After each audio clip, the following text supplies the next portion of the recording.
नमस्कार. आज आपण भारतीय समाजाचे वर्गीकरण हे प्रकरण अभ्यासणार आहोत.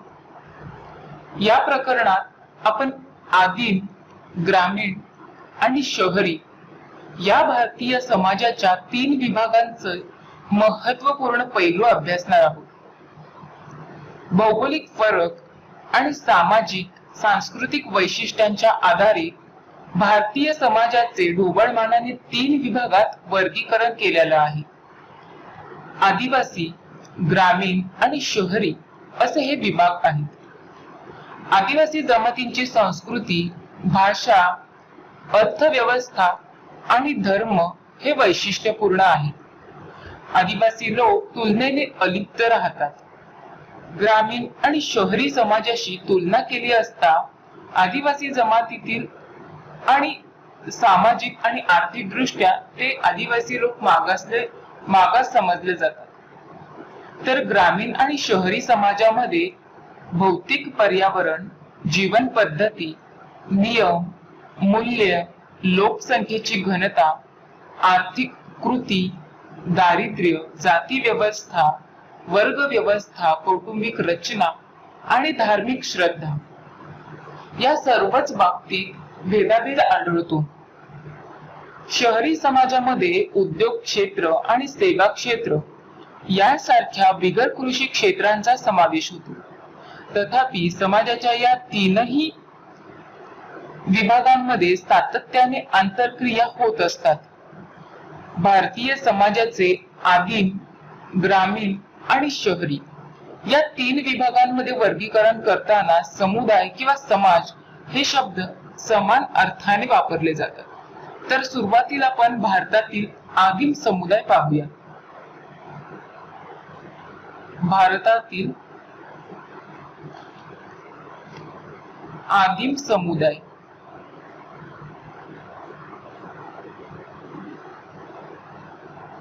आदिवासी या संज्ञेचे अनेक अर्थ आहेत. मात्र या संज्ञेचे अनेक अर्थ जरी असले तरी आदिवासी समुदाय व इतर समुदाय यांच्यातील राहण्याचे ठिकाण, सांस्कृतिक व सामाजिक भेद यामुळे आदिवासींची ओळख करून घेताना कोणताही गोंधळ निर्माण होत नाही. ऑस्ट्रेलिया, मलेशिया आणि उत्तर अमेरिकेत देखील मानव वंशशास्त्रज्ञांनी आदिवासींचा अभ्यास केला आणि तेव्हाचीच अशी परिस्थिती होती. भारत आणि आफ्रिकेमध्ये मात्र वेगळी परिस्थिती आहे आणि याचं कारण असं की मानव वंशशास्त्रज्ञांच्या व्याख्येनुसार जे लोक आदिवासी आहेत त्यांचं वास्तव्य पूर्णतः भिन्न समुदायांसह आहे. त्यामुळे विशुद्ध वैशिष्ट्य आहेत आणि असे गट सापडणे आता अवघड देखील आहे. समाजशास्त्रज्ञ आंद्रे बेताई यांच्या मते सामाजिक शास्त्रातील वर्गवारी इतकी बदललेली आहे की या वर्गाची स्पष्ट व्याख्या करणं देखील अर्थहीन आहे. भारताच्या संदर्भामध्ये आदिवासी समुदायाची ओळख पटवून घेण्यासाठी पाश्चात्य व्याख्यांचा फारसा उपयोग होणार नाही. याखेरीज ऐतिहासिक प्रक्रियेवर भर देणं आवश्यक आहे. म्हणजेच आदिवासींमध्ये हा बदल कसा झाला ही प्रक्रिया समजून घेणं गरजेचं आहे. विशिष्ट गटांचा पूर्वेतिहास समजून घेतल्यानंतर तो गट आदिवासींचा आहे की नाही याबाबत ठाम मत जे आहे ते मत नोंदवता येईल. भौमिक देशमुख यांच्या मते आदिवासी ही एक व्यापक संज्ञा आहे. व्यापक अर्थाने यामध्ये बहुजिनसी, वांशिक आणि आदिम गटांचा समावेश होतो. ते भारताचे मूळचे रहिवासी मानले जातात. हा भारतातील महत्वपूर्ण अल्पसंख्याक लोकसमूह आहे. डेव्हिड हार्डिमन यांच्यासारख्या अभ्यासकांनी देखील आदिवासी ही संज्ञा वापरली. त्यांच्या मते ही संज्ञा 19व्या शतकातील ऐतिहासिक घडामोडीशी संबंधित आहे. हार्डिमन यांच्या मते आदिवासी म्हणजे वसाहती काळात समान कर्म असलेल्या लोकांचा गट. वर्तमान काळात आदिवासी हा राजकीय दृष्ट्या महत्वाचा गट आहे. दलितांसह हा समुदाय भारतातील सीमांत समुदायाचा मोठा भाग आहे. अशा प्रकारे आदिवासी या संज्ञेच्या वापराबाबत साशंकता निर्माण झालेली आहे. नेमकेपणाने सांगायचं झालं तर समान वंशज असलेला हा समुदाय आहे. परंतु प्रत्यक्षात मात्र ही संज्ञा अनेक सामाजिक, आर्थिक, जैविक आणि वांशिक समुदायासाठी वापरला जातो. आदिम समुदायाची व्याख्या बघा कोणत्या समाजशास्त्रज्ञांनी कशा प्रकारची केलेली आहे तर ती पाहूयात आपण आता. सर्वात आधी आपण आंद्रे बेताई यांनी केलेली व्याख्या पाहूयात. आंद्रे बेताई यांच्या मते ज्या समाजाच्या विशिष्ट भाषिक मर्यादा आणि सुनिश्चित राजकीय मर्यादा आहेत अशा समाजाला आदिम समाज असं म्हणता येईल. राजकीय मर्यादा म्हणजेच समाजातील सदस्यांसाठी वर्तनाच्या सुनिश्चित पद्धती बंधनकारक करणे असा अर्थ अभिप्रेत आहे. आदिम जमातींचे सांस्कृतिक परिक्षेत्र देखील ठरलेलं असतं. सांस्कृतिक परिक्षेत्राची नेमकी व्याख्या नसली तरी त्यामध्ये ढोबळमानाने चालीरीती, रूढी आणि सदस्यांच्या औपचारिक आणि अनौपचारिक आंतरक्रिया समाविष्ट असतात. तर अशा प्रकारची ही जी व्याख्या आहे आदिम समुदायाची ती आंद्रे बेताई यांनी केलेली आहे. त्यानंतर पुढे LM लेविस यांनी कशा प्रकारची केलेली आहे ती पाहूयात. LM लेविस यांनी आदिम समुदायाची व्याख्या कशा प्रकारची केलेली आहे तर बघा, लेविस यांच्या मते आदिम समाजाचे आकारमान हे लहान असते. त्यांच्या सामाजिक, कायदेशीर आणि राजकीय संबंधांना स्थळ आणि काळाच्या मर्यादा असतात आणि या समाजाची वैशिष्ट्यपूर्ण नैतिकता आणि धर्मव्यवस्था असते व संबंधित पैलूंबाबत व्यापक दृष्टिकोन देखील असतो. तर ही जी व्याख्या आहे ही व्याख्या LM लेविस यांनी केलेली आहे.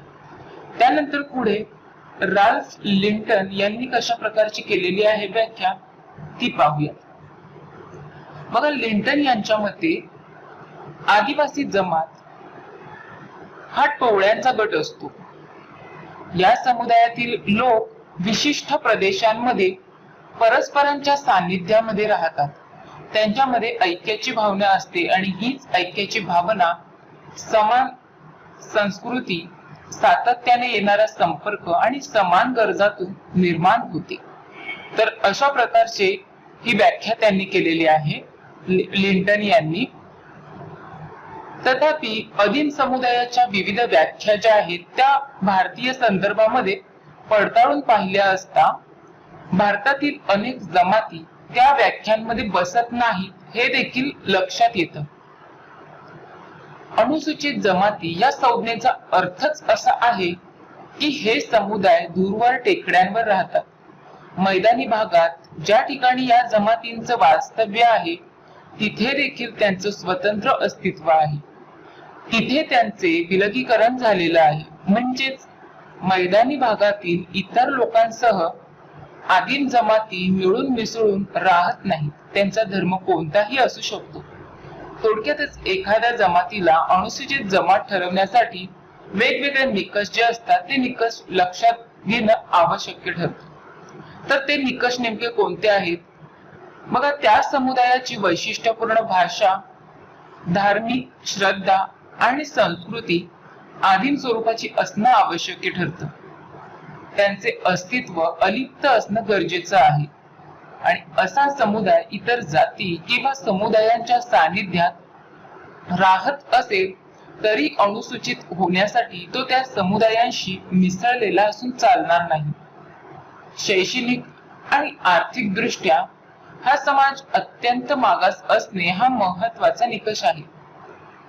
जमात आणि अनुसूचित जमाती या संज्ञा परस्पर विरोधी नसून परस्पर पूरकच आहेत. तर अशा प्रकारच्या या विविध व्याख्या आपण आता केलेल्या पाहिल्या. त्यानंतर पुढे आपण भारतीय आदिवासींची भौगोलिक विभागणी पाहूया. भारतीय आदिवासींची भौगोलिक विभागणी.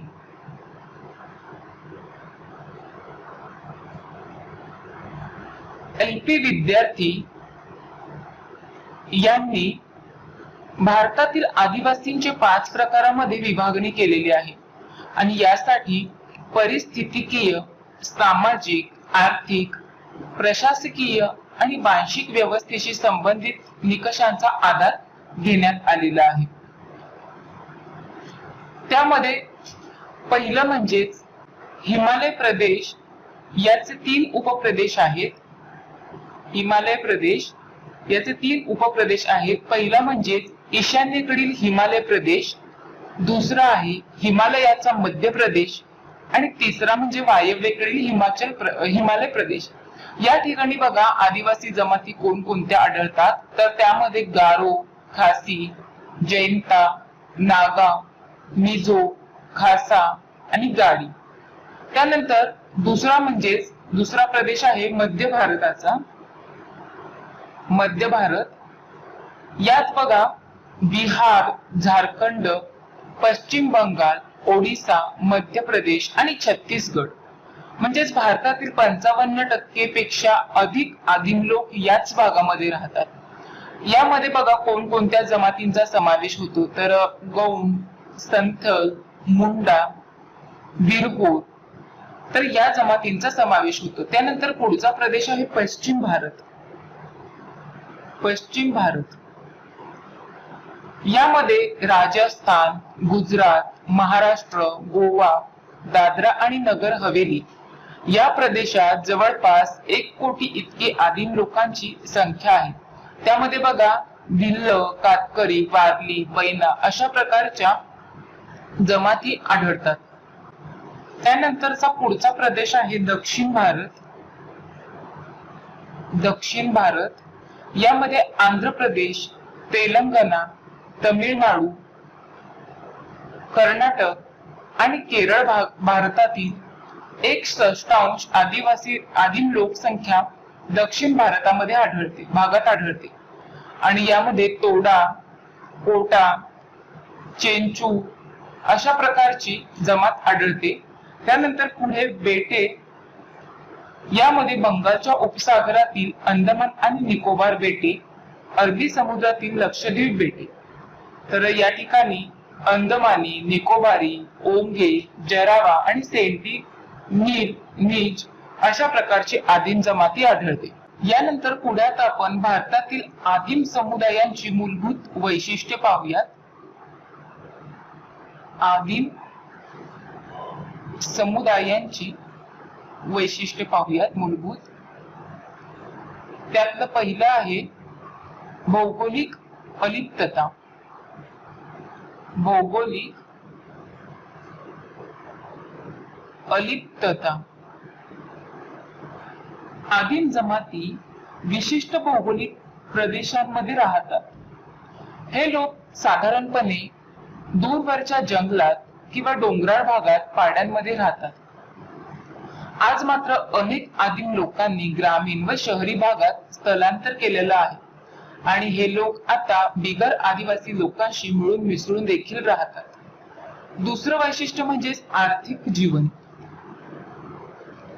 आर्थिक जीवन हे लोक अन्न संकलन, शिकार, मासेमारी, टोपल्या तयार करणे, विणकाम, खाणकाम इत्यादी कामे करतात. याशिवाय ते प्राथमिक आणि स्थलांतरित शेती देखील करतात. त्यांचं आर्थिक जीवन पारंपरिक तंत्रावर आधारित असतं. त्यामुळे शेतीचे उत्पादन कमी असते. आदिम लोक प्रामुख्याने वस्तू विनिमय पद्धतीचा वापर करतात आणि या समाजामध्ये पायाभूत सोयी सुविधांची कमतरता असते. विपणनाच्या सोयी देखील नसतात आणि या समाजात साक्षरतेचं प्रमाण हे कमी असतं. आदिम लोकांमध्ये अनारोग्याचं प्रमाण अधिक असतं आणि अशाच कारणांमुळे आदिम लोक आर्थिकदृष्ट्या मागास असतात. त्यानंतरचं पुढचं त्यांचं वैशिष्ट्य आहे अस्मितेची जाणीव. अस्मितेची जाणीव. आदिम लोक स्वतःची वैशिष्ट्यपूर्ण ओळख जपतात आणि या अस्मितेमुळे आदिम समुदायातील लोक परस्परांशी जोडले जातात. विशिष्ट भौगोलिक सीमा हे आदिम समुदायाच्या अस्मितेचं मूळ आहे. अस्मितेच्या जाणीवेमुळेच आदिवासी जमातींचं अस्तित्व हे टिकून राहतं. प्रत्येक आदिम समुदायाचे एक विशिष्ट असं नाव असतं. उदाहरणार्थ वारली, गोंड, नागा, खासी. त्यामुळे बघा त्यांची सांघिक आणि ऐक्य भावना जी असते ती दृढ होते. पुढचं वैशिष्ट्य म्हणजे आंतरविवाही समूह. आंतरविवाही समूह साधारणपणे आदिम लोक त्यांच्या जमातीबाहेर विवाह करत नाही. जमाती अंतर्गत विवाह करणे ही रूढ चाल आहे. आदिम जमातीतील विवाह जमातींच्या आंतरविवाह नियमांनुसार होतात. विवाह हा एक करार मानला जातो आणि घटस्फोट किंवा पुनर्विवाह निषिद्ध मानला जात नाही. आता मात्र गतिशीलतेमुळे या परिस्थितीमध्ये देखील बदल झालेला आहे. गतिशीलतेमध्ये वाढ झाल्याने जमाती बाह्य विवाह देखील होतात. त्यानंतर पुढचं वैशिष्ट्य आहे तेच म्हणजे वैशिष्ट्यपूर्ण संस्कृती आणि भाषा. वैशिष्ट्यपूर्ण संस्कृती आणि भाषा. आदिम समाजाच्या सामाजिक रूढी, लोकसाहित्य, परिस्थितिकीय शास्त्र आणि श्रद्धा याबाबत वैशिष्ट्यपूर्ण परंपरा आहेत. प्रत्येक आदिवासी जमातीची बोलीभाषा ही भिन्न आहे. तथापि जमाती व्यतिरिक्त इतरांशी संवाद साधण्यासाठी ते प्रादेशिक भाषेचा देखील वापर करतात. त्यानंतर पुढचं आदिम समुदायाचं वैशिष्ट्य आहे ते म्हणजेच साधा समाज. आदिम जमातींचे सामाजिक संबंध प्राथमिकपणे कौटुंबिक आणि नातेसंबंधांवर आधारित असल्याने या समाजाचं स्वरूप साधं असतं. याखेरीज आदिम समाजात सामाजिक स्तरीकरण देखील आढळत नाही. त्यांच्या श्रद्धा निसर्ग आणि दुष्ट शक्तींवर आधारित असतात. त्यांच्या देवदेवता याच पारंपरिक श्रद्धांवर आधारित आहेत. फार पूर्वीपासून त्यांचा इतर संस्कृती आणि लोकांशी फारसा संपर्क आलेला नाही. त्यानंतरच पुढचं त्यांचं वैशिष्ट्य आहे ते म्हणजेच साधा धर्म. जीवात्मवाद, चेतनावाद, कुल प्रतीकवाद आणि निसर्गवाद इत्यादी मानववाद जी जगभर फिरू शकते आणि सजीव व निर्जीव वस्तूंमध्ये प्रवेश करून शक्ती प्रदान करते हे आदिम जमातींच्या धर्माचे प्रकार आहेत. पवित्र वने हा आदिम समाजाचा अविभाज्य भाग आहे. काळी आणि पांढरी जादू, पूर्वजांचे पूजन, हितकारक आणि अपायकारक शक्ती यावर आदिम समाजाचा विश्वास आहे. त्यानंतर पुढचं महत्वपूर्ण वैशिष्ट्य आहे ते म्हणजेच समुदायाचे प्रशासन. समुदायाचे प्रशासन. प्रत्येक आदिम जमातीची प्रशासन व्यवस्था जी असते ती व्यवस्था अत्यंत वैशिष्ट्यपूर्ण असते. या प्रशासन व्यवस्थेने व्यक्ती किंवा व्यक्ती समुदायाचे विविध प्रश्न सोडवायचे असतात. जमाती अंतर्गत प्रश्न सोडवण्यासाठी जमात पंचायत देखील असते किंवा ते प्रश्न कौटुंबिक किंवा नातेसंबंधांच्या माध्यमातून सोडवले जातात. आदिम जमात प्रमुख आणि ज्येष्ठांचं मंडळ प्रत्येक जमातीचं प्रशासन चालवते. आता मात्र ज्येष्ठ मंडळाची ही अधिकारिता क्षीण झालेली आहे. त्यानंतरचं वैशिष्ट्य म्हणजेच कुल संघटन. कुल संघटन. कुल हा आदिम समाजाचा अविभाज्य भाग आहे. कुल म्हणजे रक्ताच्या नात्यांनी बांधली गेलेली कुटुंब. त्यांच्या वंशाची सुरुवात वास्तविक किंवा काल्पनिक व्यक्तीपासून किंवा वस्तूपासून झालेली असते. भारतातील बहुतांश जमाती बहिर्विवाह, कुल आणि वंश परंपरा यामध्ये विभागलेल्या आहेत. कुल संघटन असल्यामुळे दृढ नाते निर्माण होतात. त्यानंतरचं वैशिष्ट्य म्हणजेच समतावादी मूल्य. समतावादी मूल्य आदिम जमातीची सामाजिक संरचना समतावादी तत्वांवर आधारित असते. सामाजिक संबंधांची कोणतीही श्रेणीबद्ध रचना नसते. त्यामुळे आदिम समाजात जाती व्यवस्था किंवा लिंग आधारित विषमता आढळून येत नाही. तथापि काही जमातींमध्ये जमात प्रमुखाला वरचे सामाजिक स्थान असते किंवा त्याला अधिक अधिकार देखील असतात. तर अशा प्रकारची ही आपण आदिम समुदायाची महत्वपूर्ण अशी वैशिष्ट्ये पाहिली. त्यानंतर पुढे आता आपण आदिम समुदाय आणि पवित्र वने यांविषयीची माहिती पाहूया. आदिम समुदाय आणि पवित्र वने यामध्ये त्यालाच देवराई देखील म्हणतात. बघा, पवित्र वने म्हणजे सृष्टीतील ऊर्जेचे प्रकटीकरण करणाऱ्या स्थानिक देवदेवतांना समर्पित वन प्रदेश. शिकार आणि अन्न संकलन करण्याच्या टप्प्यापासून भारतातील आदिम आणि ग्रामीण लोक वनातून प्रकट होणाऱ्या पृथ्वी ऊर्जा सृष्टीतील शक्तींना पूज्य मानतात.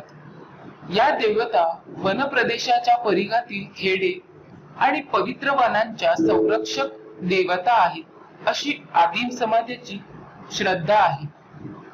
पवित्र वने किंवा देवराई ही एक स्वतंत्र संस्था आहे असं म्हणता येईल.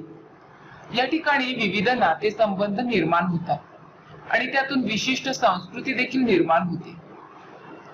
स्थानिक लोकांच्या मनात त्यांची शेती, वने आणि एकमेकांप्रती आस्था निर्माण होती. पवित्र वनांबाबतचा पूजनीय भाव आदिम जमाती आणि ग्रामीण लोकांच्या जगण्यासाठी आवश्यक असलेल्या शेती आणि वनांशी संबंधित आहे. यासाठी वनांचा विस्तृत प्रदेश सुरक्षित ठेवण्यात आलेला आहे. त्यामुळे आपोआपच जैवविविधतेचं संरक्षण देखील झालेलं आहे. पवित्र वनांचं संरक्षण करणारा कोणताही कायदा नसल्याने आता मात्र अनेक पवित्र वनांचा ऱ्हास होत आहे. ही अत्यंत दुर्दैवाची बाब आहे. त्यानंतर पुढे आता आपण पाहूयात आदिवासींच्या शोषणाची कारण.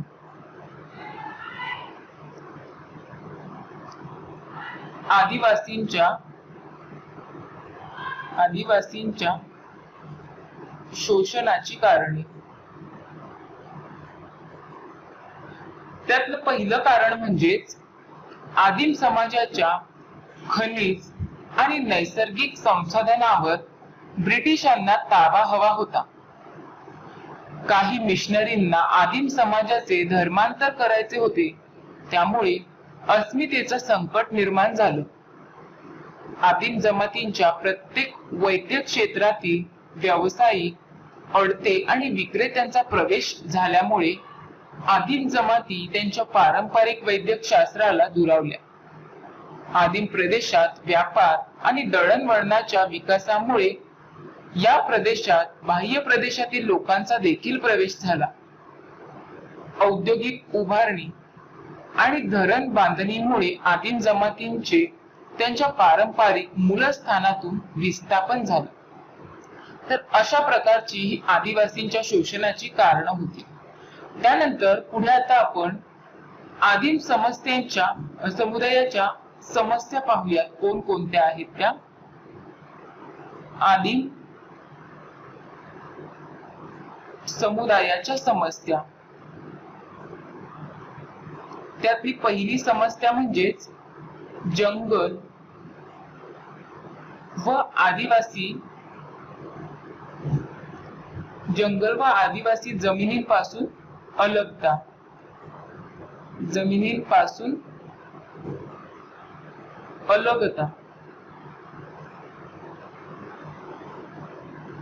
वन प्रदेश आणि तेथील संसाधने ही आदिम समाजाच्या उपजीविकेची प्रमुख साधने. बहुतांश आदिम जमाती अन्न संकलन, शिकार आणि प्राथमिक शेती करणे यामध्येच व्यस्त असतात.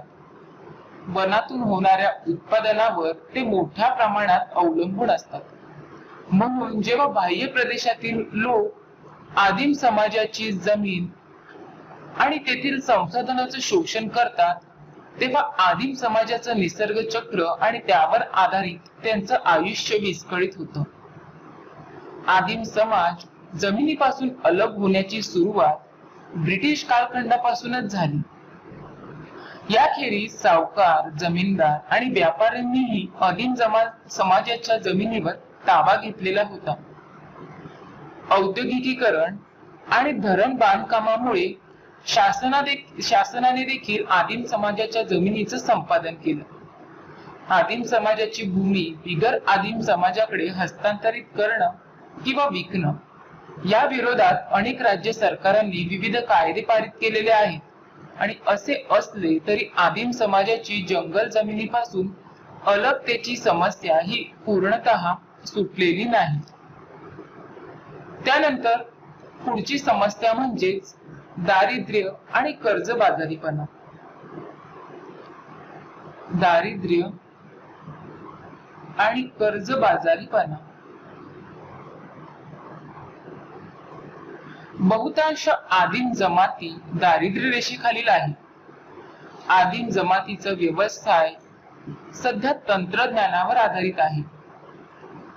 अन्न संकलन, शिकार आणि शेती हे त्यांचे बहुतांश व्यवसाय सर्वसाधारण पद्धतीचे आहेत आणि अशा अर्थव्यवस्थेत नफा किंवा अतिरिक्त उत्पादन होत नाही. म्हणूनच राष्ट्रीय सरासरीशी तुलना करता त्यांचे दरडोई उत्पन्न अत्यल्प असते. त्यापैकी बहुतांश आदिम लोकांची दारिद्र्यावस्था तीव्र स्वरूपाची देखील आहे आणि त्यांच्यावर अनेक कर्ज देखील आहेत. स्थानिक सावकार आणि जमीनदार याच परिस्थितीचा फायदा घेऊन आदिम जमातींचे शोषण करतात. कर्जाची परतफेड करण्यासाठी आदिम समाजाला बहुतेक वेळा त्यांची जमीन देखील तारण ठेवावी लागते किंवा विकावी देखील लागते. त्यानंतरची पुढची समस्या म्हणजेच आरोग्य आणि पोषण. आरोग्य आणि पोषण. भारतातील बहुतांश आदिम जमाती ही पाण्यापासून होणाऱ्या संसर्गजन्य रोगांनी बाधित आहेत. त्यांच्यासाठी असे रोग कायमच जीवघेणे ठरतात. आदिम समाजातील लहान मुले जन्मतःच कुपोषित असतात. कुपोषणामुळे त्यांच्यात अनेक कमतरता देखील असतात. आदिम जमातींमध्ये बालमृत्यूचं प्रमाण देखील अधिक आहे. वैद्य आणि आरोग्य रक्षणार्थ सुविधांची कमतरता आणि त्यात दारिद्र्य यामुळे आदिम समाजाला आरोग्य आणि पोषणाबाबत खबरदारी घेता येत नाही. कुपोषण ही आदिम समाजातील गंभीर समस्या आहे.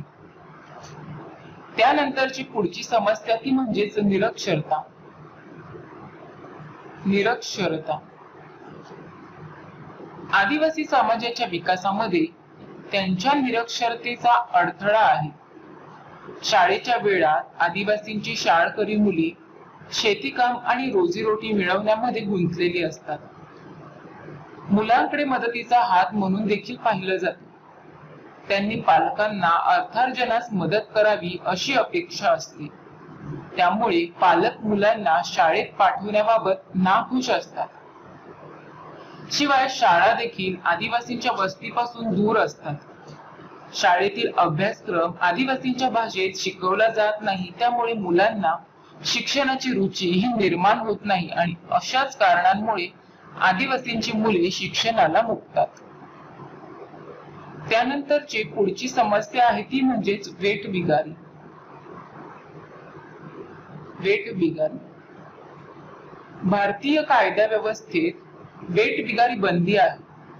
तथापि काही आदिम प्रदेशात या प्रकारचे वेठबिगार आढळतात. वेठबिगारी ही गंभीर समस्या मानली जाते. आदिवासींची गंभीर दारिद्र्यावस्था आणि अनियमित उत्पन्न समस्येसाठी कारणीभूत आहे. खर तर जमिनीपासून अलगता, कर्जबाजारीपणा, वेठबिगारी, मजूर आणि दारिद्र्य या समस्या परंपरांशी संबंधित आहेत. सरकारी व स्वयंसेवी संस्था यांच्या प्रयत्नांमुळे आदिवासींमधील वेठबिगारी पद्धत कमी झालेली आहे. त्यानंतरची पुढची समस्या आहे ती म्हणजे स्थलांतरित शेती. स्थलांतरित शेती बघा, आदिम समाजाच्या स्थलांतरित शेतीमुळे मोठ्या प्रमाणामध्ये जंगलतोड व मातीची धूप होत असल्यामुळे ही एक समस्याच मानली जाते. स्थलांतरित शेतीची आणखी देखील काही नावं आहेत. त्यामध्ये बघा, झूम शेती, खाल्लू शेती आणि पोडू शेती. तर अशा प्रकारे आदिम समुदायाच्या विविध समस्या, त्यामध्ये आपण जंगल व आदिवासी जमिनींपासूनची अलगता, दारिद्र्य आणि कर्जबाजारीपणा, आरोग्य व पोषण, निरक्षरता, वेठबिगारी आणि स्थलांतरित शेती या समस्या आपण पाहिल्या आहेत. त्यानंतर पुढे आता आपण पंडित जवाहरलाल नेहरूजींचे पंचशील तत्वज्ञान पाहूयात. पंडित जवाहरलाल नेहरूंचे पंचशील तत्वज्ञान.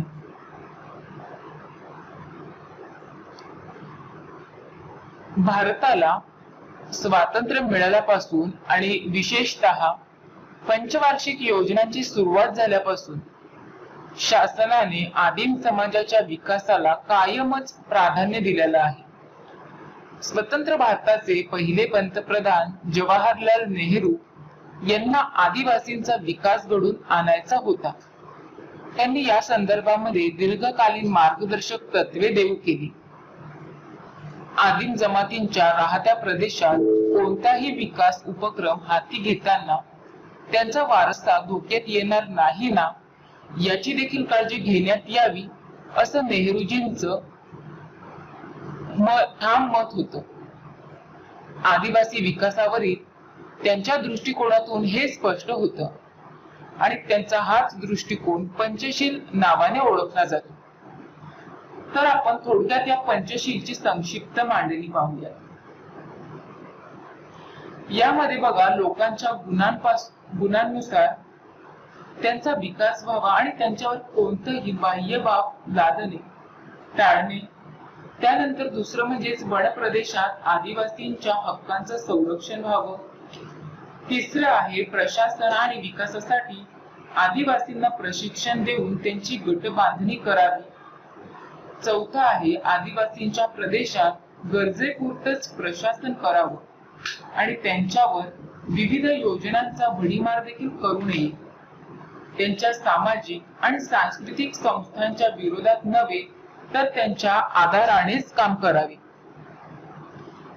आदिम समाजावर किती पैसा गुंतवला, त्यांच्या सांख्यिकी मांडणीवरून परिणामांची पडताळणी करू नये, तर मानवी जीवनाच्या गुणवत्तेवरून ही परीक्षा व्हावी. तर बघा, राज्यघटनेतील ही ढोबळ मार्गदर्शक तत्वे आणि तरतुदी लक्षात घेऊन आदिम समाजासाठी अनेक विशेष योजना आणि कार्यक्रम हे राबवण्यात आलेले आहेत. यानंतर पुढे आपण स्वातंत्र्य प्राप्तीनंतरचे आदिवासी विकासाचे प्रयत्न पाहूयात. स्वातंत्र्य प्राप्ती नंतरचे आदिवासी विकासाचे प्रयत्न. बघा, स्वातंत्र्य प्राप्तीनंतर भारत सरकारने आदिम समाजाच्या विकासासाठी अनेक पावले उचललेली आहेत. आदिवासी विकास कार्यक्रमांना शासनाने काही माध्यमातून निधी पुरवठा देखील केला.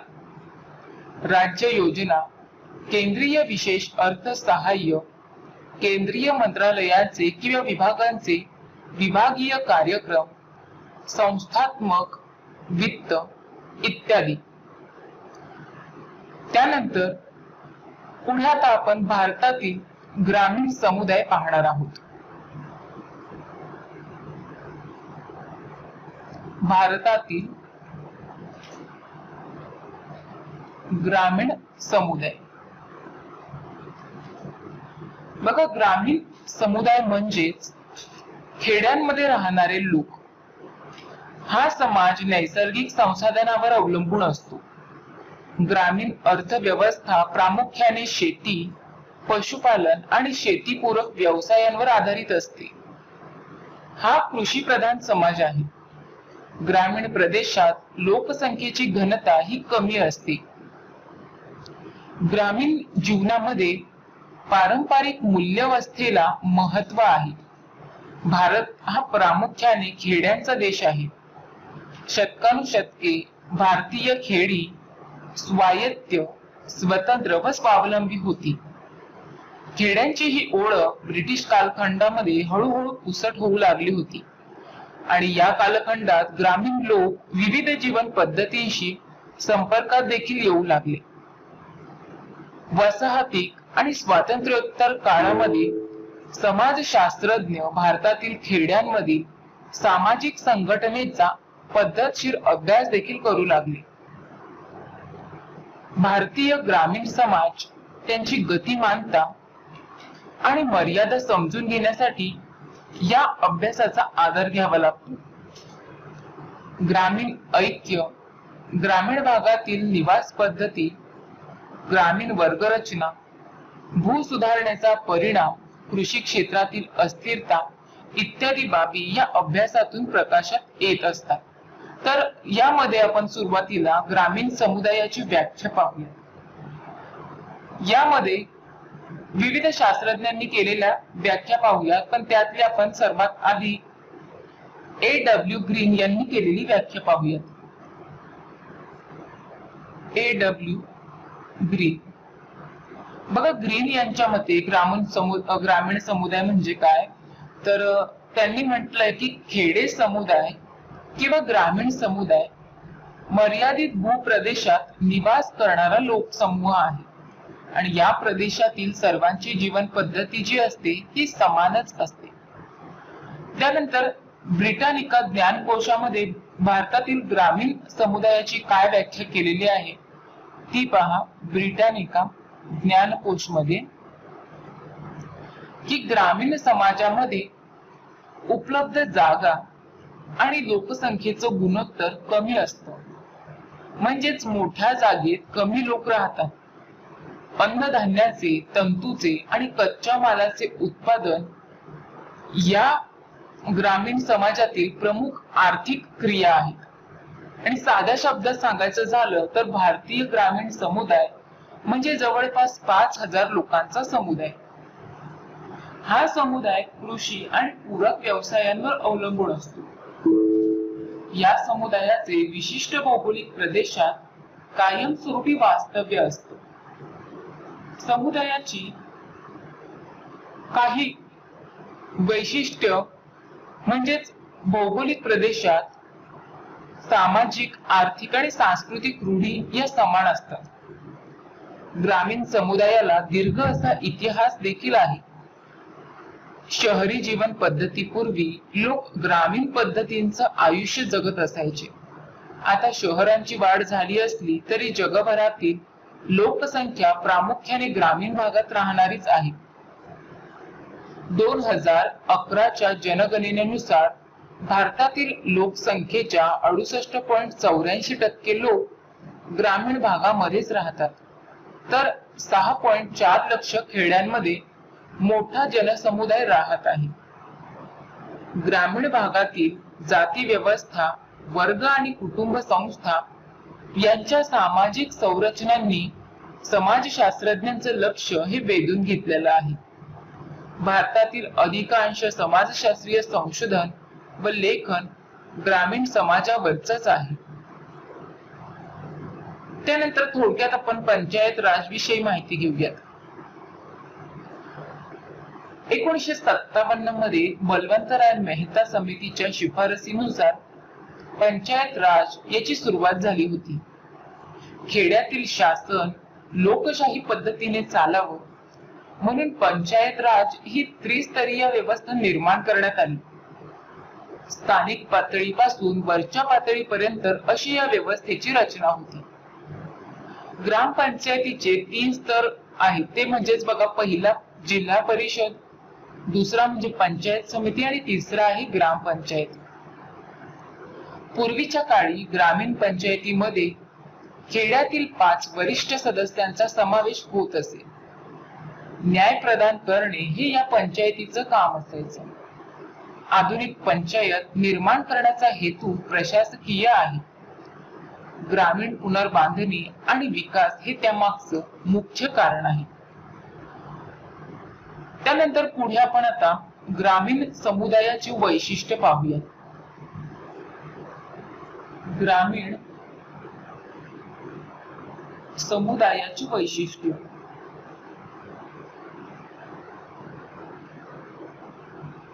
त्यामधलं पहिलं आहे बघा, ग्राम समुदाय. ग्राम समुदाय ग्रामीण भागांमध्ये रहिवाशांच्या गरजांची पूर्तता केली जाते. ग्रामीण समुदायामध्ये ऐक्य भावना देखील अस्तित्वात असते. स्थानिक गरजांच्या पूर्ततेवर ग्रामीण भागाचा विकास आधारित असतो. त्यानंतरचं मुख्य वैशिष्ट्य म्हणजे आकाराने लहान भूप्रदेश. आकाराने लहान भूप्रदेश. आकाराने लहान भूप्रदेश म्हणजेच ग्रामीण प्रदेशाचा आकार लहान आणि तेथील लोकसंख्येची घनता कमी असते. भारतीय संदर्भात सुमारे 5000 लोकसंख्या असलेला समुदाय म्हणजे ग्राम किंवा खेडे होय. त्यानंतरचं ग्रामीण समुदायाचं वैशिष्ट्य म्हणजेच कृषी क्षेत्राचं वर्चस्व. कृषी क्षेत्राचे वर्चस्व. ग्रामीण प्रदेशामध्ये कृषी व्यवसाय प्रमुख आहे, परंतु हा उपजीविकेचा एकमेव स्रोत नसून ती एक जीवन पद्धती आहे. आपल्या एकूण राष्ट्रीय उत्पन्नातील जवळपास 40% वाटा हा कृषी क्षेत्राचा आहे आणि येथील 60% अधिक लोकसंख्या कृषी क्षेत्रावर अवलंबून होती. यामध्ये कुंभार काम, सुतार काम, लोहार काम, टोपल्या विणणे इत्यादी बाबींचा समावेश होतो. त्यानंतरचं पुढचं वैशिष्ट्य आहे ग्रामीण समुदायाचं, ते म्हणजेच अनौपचारिकता. भारतीय खेड्यांमध्ये प्राथमिक संबंधांचा पगडा आहे. ग्रामीण संबंधांमध्ये अनौपचारिकता, व्यक्तिगतता आणि समावेशकता देखील असते. येथे व्यक्तीच्या हितापेक्षा सामुदायिक बांधिलकीला महत्व आहे आणि या ऐक्य भावनामुळे सामाजिक बांधिलकी टिकवून ठेवायला देखील मदत होते. तर अशा प्रकारे हे महत्वाचं ग्रामीण समुदायाचं वैशिष्ट्य आहे. त्यानंतरचं पुढचं वैशिष्ट्य म्हणजेच सामाजिक एकजिनसीपणा. सामाजिक एकजिनसीपणा. ग्रामीण प्रदेशात विचार, वर्तन, पोशाख, कृती आणि जगण्यामध्ये एकजिनसीपणा असतो. परंपरा आणि रूढींना अनुसरून वर्तन करण्याची प्रवृत्ती ग्रामीण भागामध्ये आढळते. गरजेच्या वेळी ग्रामीण भागातील लोक परस्परांना सहकार्य देखील करतात. अलीकडच्या काळामध्ये राजकीय हस्तक्षेपामुळे या ऐक्य भावनेवर विपरीत परिणाम देखील झालेला आहे. त्यानंतरचं पुढचं ग्रामीण समुदायाचं वैशिष्ट्य आहे ते म्हणजेच कुटुंबाला महत्व. कुटुंबाला महत्व. कुटुंब व्यवस्था ग्रामीण समुदायाच्या केंद्रस्थानी आहे. एकत्र कुटुंब पद्धती हा एकेकाळी ग्रामीण समुदायाचा आधारस्तंभ होता. आता मात्र एकत्र कुटुंब पद्धतीमुळे महत्व हे हळूहळू कमी झालेलं आहे. तरी देखील निर्णय मात्र सर्व सदस्य एकत्रितपणेच घेतात. त्यानंतरचं पुढचं ग्रामीण समुदायाचं वैशिष्ट्य आहे ते म्हणजेच स्त्रियांचं स्थान.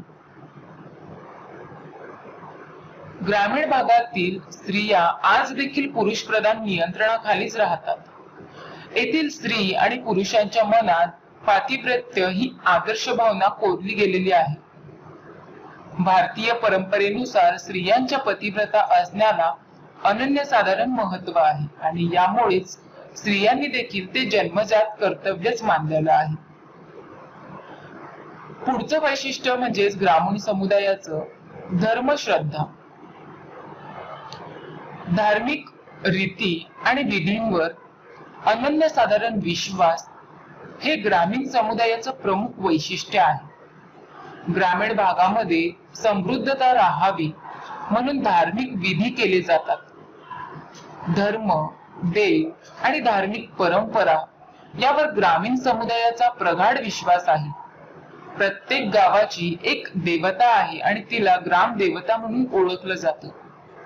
प्रत्येक जातीचे लोक ग्रामदेवतेला पूज्य मानतात. किमान वर्षातून एकदा गावामध्ये जत्रा किंवा उत्सव देखील साजरा केला जातो. याखेरीज लोक त्यांच्या कौटुंबिक देवतेचे देखील पूजन करतात.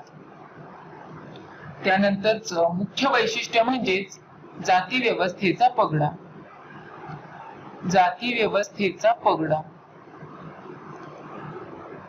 ग्रामीण समाजाच्या जीवनापासून जाती व्यवस्था ही वेगळी करता येणार नाही. जाती व्यवस्था श्रेणी रचनेवर आधारित आहे. विविध जातींमधील हे परस्परावलंबित्व बलुतेदारी व्यवस्थेमध्ये पाहायला मिळतं.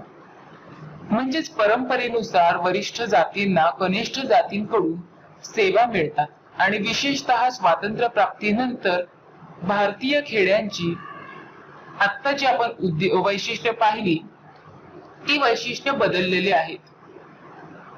म्हणून आता या वैशिष्ट्यांकडे बदलांच्या आणि तुलनात्मक दृष्टिकोनातून पाहावं लागतं. तर अशा प्रकारे ग्रामीण समुदायाची वैशिष्ट्ये आता आपण पाहिली. त्यानंतर पुढे भारतीय ग्रामीण समुदायाच्या समस्या पाहूयात. भारतीय ग्रामीण समुदायाच्या समस्या. आता बघा, भारतीय ग्रामीण भागामध्ये झपाट्याने बदल होत आहेत हे खरं आहे. ग्रामीण जीवनाच्या प्रत्येक क्षेत्रामध्ये या बदलांचा सकारात्मक परिणाम हा झालेला आहे असं नाही. बहुतांश खेड्यांसमोर दारिद्र्य, बेरोजगारी, निरक्षरता, कर्जबाजारीपणा, अंधश्रद्धा यासारख्या समस्या ज्या आहेत त्या समस्या आ वासून उभ्या आहेत. तर त्या समस्या नेमके कोणकोणत्या आहेत त्या पाहूया. त्यातली पहिली म्हणजेच दारिद्र्य. दारिद्र्य ही सामाजिक आर्थिक बाब आहे. समाजातील काही लोक त्यांच्या मूलभूत गरजा देखील पूर्ण करू शकत नाही, तेव्हा ते दारिद्र्यावस्थेमध्ये असतात. ग्रामीण भागातील बहुतांश लोक दरिद्री, बेरोजगारी अवस्थेमध्ये असतात आणि त्यांची आर्थिक परिस्थिती जी असते ती परिस्थिती अत्यंत बिकट असते. ग्रामीण भागातील गरीब लोकांमध्ये लघु आणि अल्पभूधारक शेतकरी, शेतमजूर आणि ग्रामीण कारागीर यांचा देखील समावेश होतो. त्यानंतरची पुढची समस्या म्हणजेच निरक्षरता. बघा, शहरी लोकसंख्येची तुलना करता ग्रामीण भागामध्ये निरक्षरतेचं प्रमाण हे अधिक असतं. प्राथमिक शिक्षण हा प्रत्येक बालकाचा मूलभूत हक्क आहे आणि यासाठी शासनाने काही विशेष तरतुदी देखील केलेल्या आहेत. मुले आणि प्रौढांमध्ये निरक्षरतेचं मोठं प्रमाण आज देखील कायम आहे. अर्थसंकल्पात ग्रामीण भागासाठी तुटपुंजा तरतुदी हे त्यामागचं कारण आहे. विविध कार्यक्रम किंवा तरतुदी या व्यतिरिक्त ग्रामीण भागातील शिक्षणाची गुणवत्ता ही चिंताजनक बाब आहे.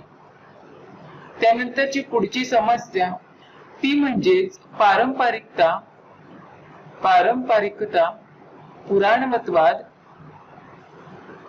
पुराणमतवाद आणि अंधश्रद्धा.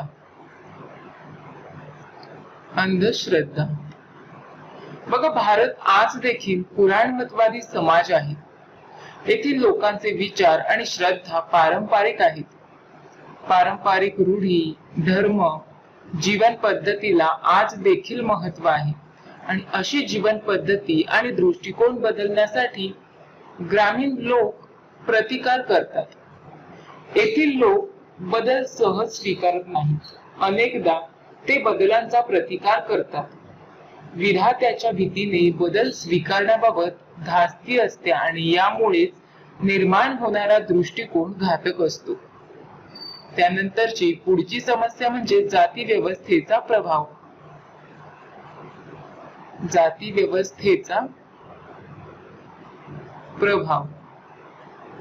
बघा, जाती व्यवस्थेनुसार पारंपरिक हक्क, अधिकार आणि दंड या बाबी आज फारशा नजरेस पडत नाहीत, परंतु जाती व्यवस्था लोकांच्या विचारात इतकी भिनलेली आहे की सामाजिक संबंध या व्यवस्थेमुळे आकार घेतात. आणि असं असलं तरी दैनंदिन आयुष्यातील व्यवहारांमध्ये मात्र ग्रामीण लोक एकमेकांना सहकार्य करतात. जातींचे सण उत्सव समान असतात आणि त्याला सर्वांचीच मान्यता असते. त्यानंतरची पुढची समस्या आहे शेतकऱ्यांच्या आत्महत्या. शेतकऱ्यांच्या आत्महत्या. शेतकरी आत्महत्या ही समस्या प्रामुख्याने भारतात गंभीर स्वरूपाची आहे. याचं कारण असं की येथील बहुतांश लोकसंख्या उपजीविकेसाठी कृषी व्यवसायावर आधारित आहेत. आत्महत्या केलेल्या शेतकऱ्यांपैकी अधिक शेतकरी कर्जबाजारी होते. भारतातील कृषी क्षेत्रावर आर्थिक सुधारणांचा अंशतः सकारात्मक परिणाम झाला हे मात्र नक्की. या सुधारणांचे नकारात्मक परिणाम देखील आपल्याला पाहायला मिळतात. पुढची ग्रामीण समुदायाची समस्या ती म्हणजे स्त्रियांचं दुय्यम स्थान. स्त्रियांचे दुय्यम स्थान. कुटुंब, धर्म, रूढी आणि परंपरांच्या नियंत्रणामुळे समाजात स्त्रियांना दुय्यम स्थान आहे. समाजाच्या प्रत्येक स्तरावर पितृसत्ताक मूल्य आणि पद्धतींचा पगडा आहे. यामुळे समाजात दुजाभाव निर्माण होतो आणि लिंग भावाबाबत ठाम मत तयार होतं. त्यानंतरची पुढची महत्वाची समस्या म्हणजे कौटुंबिक वाद. कौटुंबिक वाद. जमिनीच्या मालकीवरून ग्रामीण भागांमध्ये कौटुंबिक वाद होणे ही बाब नवीन नाही आणि अशा तंट्यांमुळे अनेक संयुक्त कुटुंब उद्ध्वस्त झालेली आहेत. कुटुंबातील अनेक सदस्यांमध्ये जमिनीची वाटणी झाल्याने जमिनीच्या तुकड्यांवर पीक घेणं शक्य होत नाही. उदाहरणार्थ 1 एकर इतक्या लहान जमिनीची 4 भागांमध्ये विभागणी करण्यात आली तरी अशा जमिनीवर पिकांची लागवड करणे आर्थिकदृष्ट्या परवडत नाही. मालमत्तेच्या तंट्यांमुळे ग्रामीण भागातील शेतकऱ्यांचे मोठ्या प्रमाणात नुकसान होते. त्यामुळे साहजिकच त्यांच्या पुढील पिढीला वादग्रस्त जमिनीवर शेती व्यवसाय करण्यास प्रोत्साहन मिळत नाही. तर अशा प्रकारचे दारिद्र्य, निरक्षरता, पारंपरिकता, पुराणमतवाद आणि अंधश्रद्धा, त्याचप्रमाणे जाती व्यवस्थेचे प्रभाव, शेतकऱ्यांच्या आत्महत्या, स्त्रियांचं दुय्यम स्थान आणि कौटुंबिक वाद या ग्रामीण समुदायाच्या प्रमुख समस्या आहेत. यानंतर पुढे आपण ग्रामीण विकासाचे प्रयत्न पाहूया. ग्रामीण विकासाचे प्रयत्न. 1950 पासून विकसनशील देशांमध्ये ग्रामीण भागातील सामाजिक बदल हा अभ्यासाचा महत्त्वपूर्ण विषय ठरलेला आहे. विकसनशील देशांमध्ये राष्ट्रीय पातळीवर आर्थिक विकासासाठी प्रयत्न केले जातात आणि हे प्रयत्न विशेषतः कृषी क्षेत्रासाठी केले जातात. ग्रामीण समाजातील सामाजिक बदल कोणत्या दिशेने होतो आहे या संदर्भामध्ये भारतीय समाजशास्त्रज्ञ AR देसाई यांनी विकास कार्यक्रमांची निष्पत्ती म्हणून ग्रामीण परिवर्तनाच्या काही पद्धती शोधून काढल्या. ग्रामीण सामाजिक बदलाचे 4 मुख्य प्रवाह त्यांनी नमूद केलेले आहेत. तर ते 4 प्रवाह म्हणजेच बघा, पहिला आहे कृषी आधारित समाजाचे उदरनिर्वाह अर्थव्यवस्थेपासून बाजारपेठ अर्थव्यवस्थेमध्ये जलद गतीने झालेले रूपांतर. दुसरं म्हणजे आधुनिक तंत्रज्ञानाचा परिणाम म्हणून जलद रूपांतर. तिसरा म्हणजे जमीनदारांसारख्या मध्यस्थांचं निर्मूलन. आणि चौथा आहे शहरी आणि राष्ट्रीय संस्थांशी संपर्क असलेल्या विविध संघटना आणि संस्थांचा उदय. AR देसाई यांच्या मतांचा विचार करता शासनाच्या प्रयत्नांमुळे ग्रामीण समुदायात परिवर्तन झालं हे आपल्या लक्षात येतं.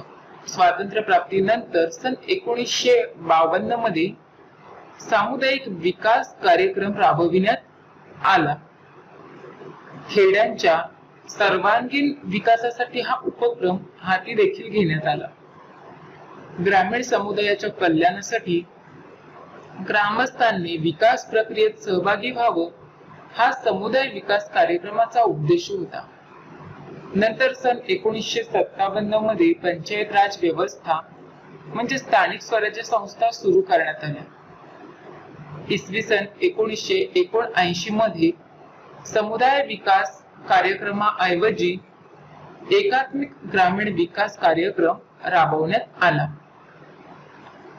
भारतीय ग्रामीण समुदायात प्रामुख्याने स्वातंत्र्य प्राप्तीनंतर परिवर्तन झालं. अनेक जमीन सुधारणा कायद्यांचा परिणाम म्हणून ग्रामीण भागातील बदलाला गती आली. ग्रामीण आणि शहरी समुदायावर परस्परांवर अवलंबून असल्याने या समुदायामध्ये सातत्याने संपर्क येतो. उदाहरणार्थ शहरातील लोक कृषी उत्पादनासाठी शेतकऱ्यांवर अवलंबून आहेत आणि त्याचप्रमाणे कृषी उत्पादन वाढविण्याच्या नव्या तंत्रज्ञानासाठी ग्रामीण समुदाय शहरी समुदायावर अवलंबून आहे. हळूहळू ग्रामीण समुदायाची वैशिष्ट्ये बदललेली आहेत असं देखील लक्षात येईल. यावरूनच ग्रामीण शहरी सातत्य ही संज्ञा रूढ झाली. रस्ते बांधणी आणि दळणवळण विकासामुळे अनेक सामाजिक आर्थिक बदल घडून आले. उदाहरणार्थ जाती व्यवस्था क्षीण झाली आणि यामुळे आता गतिशीलता वाढली आहे. पूर्वीच्या वस्तू विनिमयाऐवजी चलनावर चालणारी बाजारपेठ निर्माण झाली आहे. तर अशा प्रकारे ग्रामीण विकासाचे प्रयत्न झाले. त्यानंतर पुढे आता आपण भारतातील शहरी समुदाय पाहणार आहोत. भारतातील शहरी समुदाय.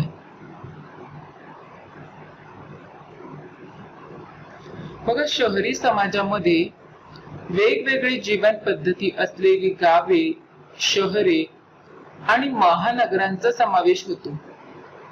औद्योगिक विकासामुळे शहरीकरण झाले आणि त्याचा परिणाम म्हणून शहरी समाज उदयास आला. प्रत्येक देशात वैशिष्ट्यपूर्ण शहरी समाज असतो. एखादा समुदाय शहरी आहे हे ठरवण्यासाठी काही निकष वापरले जातात. त्यापैकी काही निकष आपण पाहूयात कोणकोणते आहेत. त्यात आहे लोकसंख्येची घनता, व्यवसायाचे प्रकार, सामाजिक संघटन, वैशिष्ट्यपूर्ण परिसर आणि व्यापक समाजाच्या संस्कृतीपेक्षा भिन्न संस्कृती. लुईस बर्थ यांच्या शब्दात शहर म्हणजे सामाजिक वैविध्य जपणाऱ्या व्यक्तींची तुलनेने मोठी लोकसंख्येची अधिक घनता असलेली आणि कायमस्वरूपी वसाहत आहे.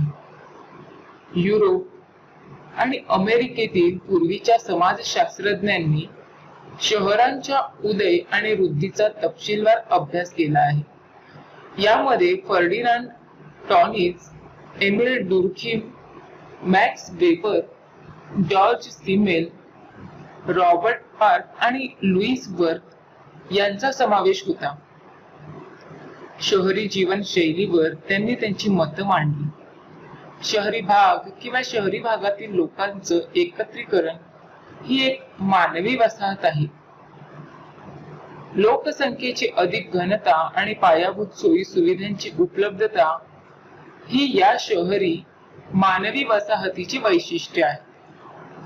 शहरे, नगरे आणि उपनगरे असे शहरी भागाचं वर्गीकरण केलं जातं. तर या शहरी समुदायाची आपण सर्वात आधी व्याख्या पाहूया. कोणत्या समाजशास्त्रज्ञांनी कशा प्रकारची व्याख्या केलेली आहे ती. सर्वात आधी आपण मॅक्स वेबर यांनी केलेली भारतातील शहरी समुदायाची व्याख्या पाहूया. बघा, वेबर यांनी 5 लक्षणांवरून शहरी समुदायाची व्याख्या स्पष्ट केलेली आहे. ते 5 लक्षणं म्हणजेच पहिला आहे त्यातला ठराविक भूप्रदेश, दुसरा म्हणजेच बाजारपेठ, तिसरा आहे कायदे संहिता आणि न्याय व्यवस्था, चौथा आहे शहरी नागरिकांच्या संघटनेतून नागरी सहकार्याची जाणीव आणि पाचवा आहे शहरातील अधिकारी नेमण्यासाठी शहरातील नागरिकांना पुरेशी राजकीय स्वायत्ता. तर या लक्षणांवरून शहरी समुदायाची व्याख्या मॅक्स वेबर यांनी स्पष्ट केलेली आहे. त्यानंतर पुढे हेन्री पेरेन यांच्या मते बघा शहरी समुदाय म्हणजे काय. हेन्री पेरेन यांच्या मते नागरी संस्कृतीच्या विकासाची 2 मूलभूत वैशिष्ट्ये आहेत. बिगर शहरी सरंजामशाही सत्ताधाऱ्यांकडून संपत्ती आणि राजकीय स्वायत्तेसाठी व्यापारावर अवलंबून असलेला बुर्ज्वा किंवा मध्यम वर्ग आणि शहरी नागरिकांचे सामुदायिक संघटन. तर अशा संघटनामुळे शहराला स्थानिक सरंजामशाह आणि धार्मिक अधिकाऱ्यांच्या नियंत्रणातून मुक्त करण्यासाठी आवश्यक तो संघटन भाव निर्माण होतो. त्यानंतर पुढे मेरियम वेबस्टर या शब्दकोशामध्ये काय व्याख्या केलेली आहे ती पाहूयात. मेरियम वेबस्टर शब्दकोश. बघा, यात सांगितलेलं आहे की ज्या समाजामध्ये आधुनिक औद्योगिक स्वरूपाचे नागरीकरण झाले आहे आणि जेथील सांस्कृतिक परंपरा वैविध्यपूर्ण आहे तो समाज शहरी समाज आहे. आणि अशा समाजात धर्मनिरपेक्ष मूल्यांवर भर आहे. मात्र ही मूल्य समाज केंद्री नसून ती व्यक्ती केंद्री आहेत. बघा, या सर्वच व्याख्यांवरून शहरी समुदायात लोकसंख्येची अधिक घनता आणि इतर प्रदेशांशी तुलना करता मानवी वैविध्य पाहायला मिळतं. बहुतांश लोकसंख्या असलेली मोठी शहरे ही अगदी अलीकडची घटना आहे. शहराच्या प्रक्रियेमुळे शहर निर्माण होते आणि नंतर त्याचा विकास देखील होतो. शहरीकरण हा विकास प्रक्रियेचाच एक भाग आहे. त्यानंतर पुढे आता आपण या शहरी समुदायाची वैशिष्ट्ये पाहूया. शहरी समुदायाची वैशिष्ट्य बघा, त्याची कोणकोणती वैशिष्ट्ये आहेत. तर यातलं पहिलं वैशिष्ट्य म्हणजेच बहुजिनसीपणा.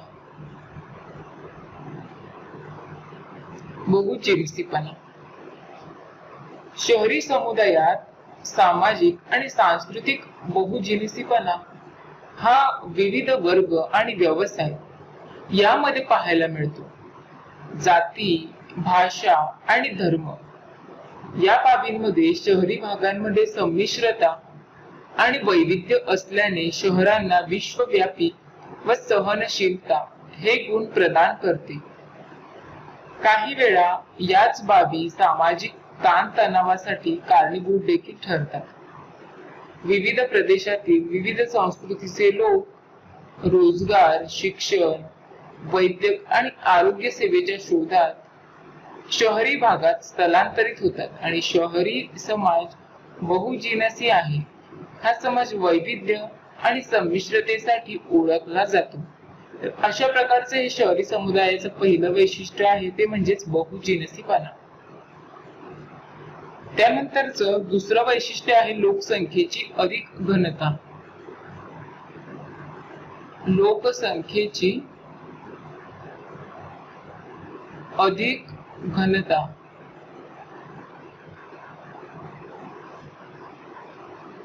शहरी समाज वैविध्यपूर्ण आणि संमिश्र असल्याने हा बहुजिनसी समाज म्हणून ओळखला जातो.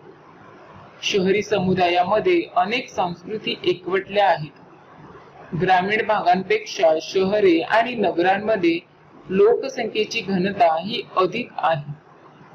महानगरे ही इंग्रजी उक्ती अर्बन ऑक्टोपस याप्रमाणे ग्रामीण भागातील लोकांना आपल्या प्रभाव क्षेत्रामध्ये ओढून घेण्याचं काम करतात.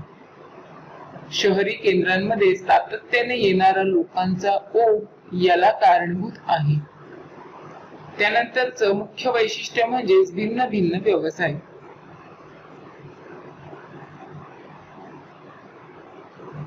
भिन्न भिन्न व्यवसाय. शहरातील व्यवसायांचं विशेषीकरण झालेलं आहे. व्यवसायासाठी आवश्यक श्रम विभागणी आणि विशेष संधीची उपलब्धता आहे.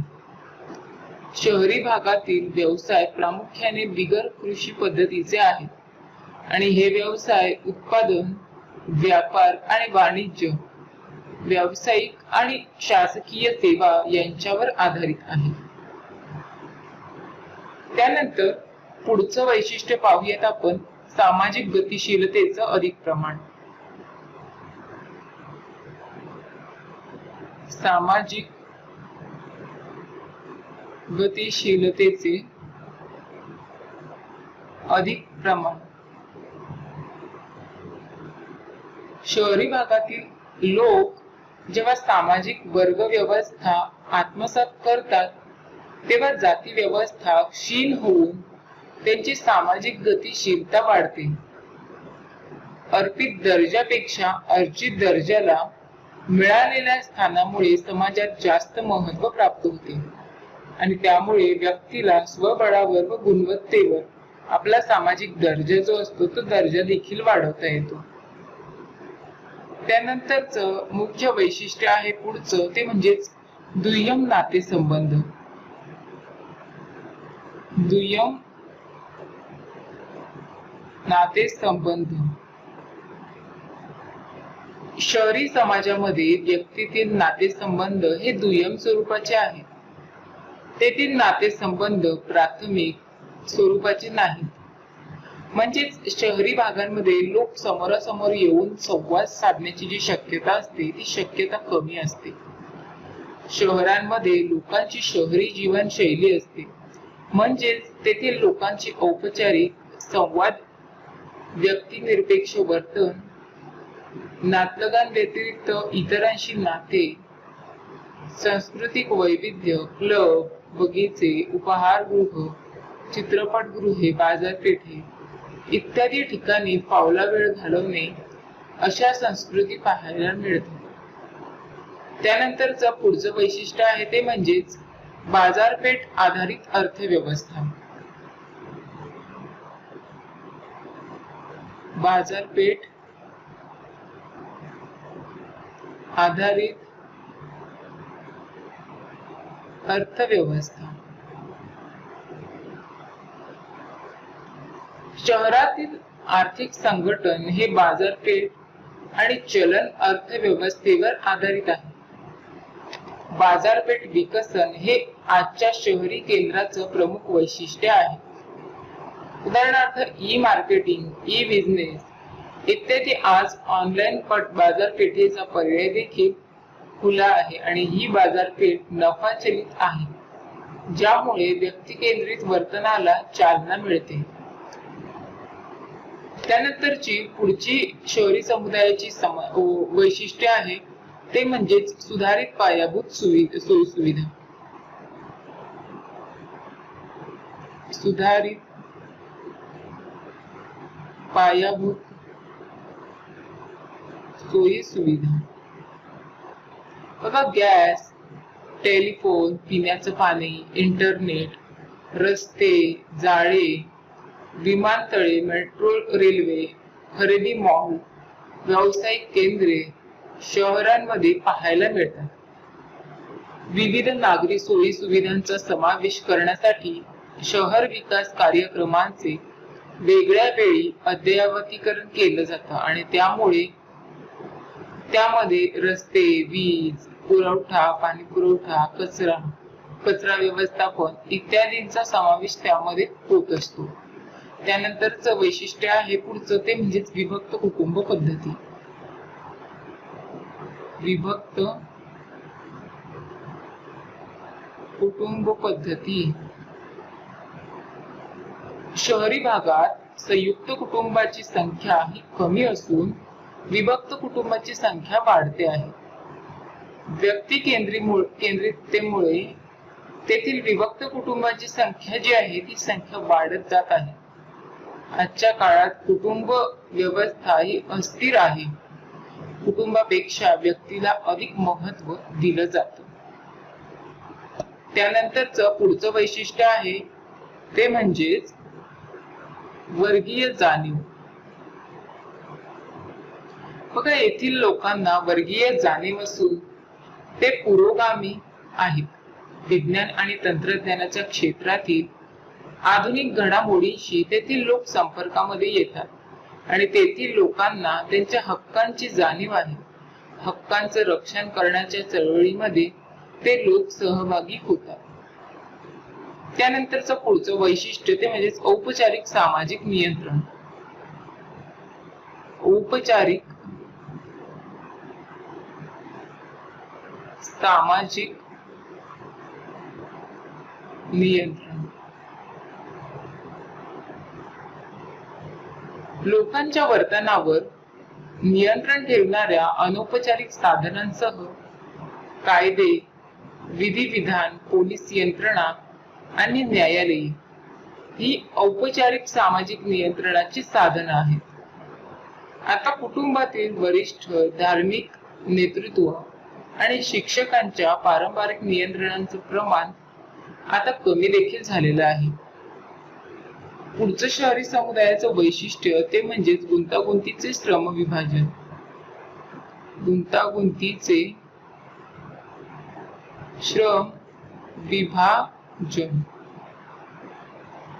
शहरी भागात स्पष्ट आणि विशेषीकृत श्रम विभाजन आढळतं. संस्थेच्या मागण्यांनुसार लोकांना त्यांच्या कामाचे प्रशिक्षण दिलं जातं. विविध व्यवसायाचे एकमेकांवरील अवलंबित्व दिसून येतं. उदाहरणार्थ वैद्यकीय व्यवसायामध्ये स्त्रीरोग तज्ञ, रेडिओलॉजिस्ट, बालरोग तज्ञ, भूलतज्ञ, वैद्य इत्यादी यामध्ये अवलंबित्व यांचं दिसून येतं. तर अशा प्रकारे बघा, बहुजिनसीपणा, लोकसंख्येची अधिक घनता, भिन्न भिन्न व्यवसाय, सामाजिक गतिशीलतेचे अधिक प्रमाण, दुय्यम नातेसंबंध, बाजारपेठेवर आधारित अर्थव्यवस्था, वर्गीय जाती, विभक्त कुटुंब पद्धती आणि गुंतागुंतीचे नियोजन विभाजन. तर अशा प्रकारची ही सर्वच वैशिष्ट्य शहरी समुदायामध्ये येत असतात. यानंतर पुढे आपण शहरी समुदायाच्या समस्या पाहूया. शहरी समुदायाच्या समस्या. बघा, नैसर्गिक कारणांमुळे आणि स्थलांतरामुळे शहरातील लोकसंख्या झपाट्याने वाढलेली आहे. यामुळे निवास, आरोग्य रक्षणार्थ सुविधा, दळणवळण, पाणी पुरवठा, वीज पुरवठा, आरोग्य, शिक्षण आणि इत्यादी नागरी सुविधांवर प्रचंड ताण आलेला आहे. भारतामध्ये 2011च्या जनगणनेनुसार 31% लोक शहरांमध्ये राहतात. जगभरातील इतर देशांमध्ये भारतामध्ये शहरीकरणाचं प्रमाण कमी असलं तरी सध्याच्या काळात भारतासमोर शहर वाढीची समस्या गंभीर समस्या असून उभी आहे. दारिद्र्य, बेरोजगारी आणि ग्रामीण स्थलांतरामधील अल्प रोजगार, भीक मागणे, चोरी, घरफोडी यासारख्या इतर सामाजिक समस्यांचं प्रमाण दिवसेंदिवस वाढत आहे. सन 2030 पर्यंत भारतीय लोकसंख्येच्या 50% पेक्षा अधिक लोक शहरी भागात राहतील असा देखील अंदाज आहे. तर या शहरी समुदायामध्ये विविध समस्या आपल्याला पाहायला मिळतील. तर त्यात आपण पहिली घेऊयात समस्या, ती म्हणजेच अस्ताव्यस्त शहरी. अस्ताव्यस्त शहरी अस्ताव्यस्त शहरे किंवा लोकसंख्या आणि भौगोलिक संदर्भाने शहरांचा वाढता पसारा हे शहरी समस्यांचं मूळ आहे. शहरांच्या अवाढव्य आकारामुळे समस्यांवर तोडगा काढण्यासाठी येथील अर्थव्यवस्था अपुरी पडते. शहरांमध्ये खेड्यातून आणि लहान गावातून सातत्याने स्थलांतर झालेलं आहे आणि यामुळे शहरांचं आकारमान वाढतच आहे. शेत जमिनीचा ताबा घेऊन अस्ताव्यस्त शहरे वाढतच आहेत. त्यानंतरची पुढची महत्वाची समस्या आहे ती म्हणजेच दाटीवाटी. कमीत कमी जागेमध्ये भरपूर लोक राहतात अशी दाटीवाटीची परिस्थिती शहरांमध्ये आढळते. शहरी भागातील लोकसंख्या वाढल्याने त्याचा परिणाम म्हणून दाटीवाटीची समस्या ही उद्भवते. लहानग्या जागेत बहुतांश लोक राहतात अशा शहरासमोर दाटीवाटीची समस्या उद्भवणे यात काही अनपेक्षित नाही. भारतातील सर्वच मोठ्या शहरांमध्ये ही समस्या आपल्याला पाहायला मिळते. त्यानंतरची पुढची समस्या आहे ती म्हणजे निवास आणि झोपडपट्ट्या. निवास आणि झोपडपट्ट्या.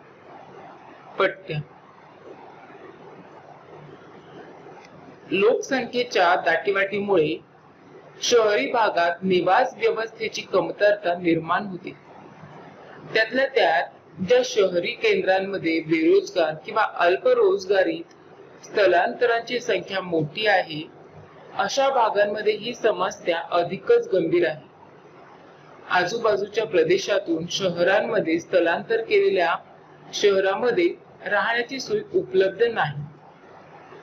शहरी भागांमध्ये झोपडपट्ट्यांची समस्या गंभीर आहे. मुंबई शहरामध्ये जवळपास 50% लोकसंख्या झोपडपट्ट्यांमध्येच राहते. महानगरपालिकेने या लोकांचं पुनर्वसन करण्याचे प्रयत्न केले असले तरी ही समस्या अजून देखील सुटलेली नाही. चंदीगड सारख्या नियोजित शहरामध्ये देखील झोपडपट्ट्यांची समस्या ही आहे. त्यानंतर पुढची समस्या ते म्हणजेच बेरोजगारी. बेरोजगारी. भारतातील शहरी बेरोजगारीचं प्रमाण श्रमिकांच्या प्रमाणाच्या 15 ते 25% इतका आहे. शिक्षित लोकांमध्ये ही टक्केवारी अजून जास्त आहे. सर्व शिक्षित शहरी बेरोजगारीतांपैकी निम्मे लोक 4 महानगरांमध्ये म्हणजेच दिल्ली, मुंबई, कोलकाता आणि चेन्नई या ठिकाणचे आहेत अशी देखील नोंद आढळते.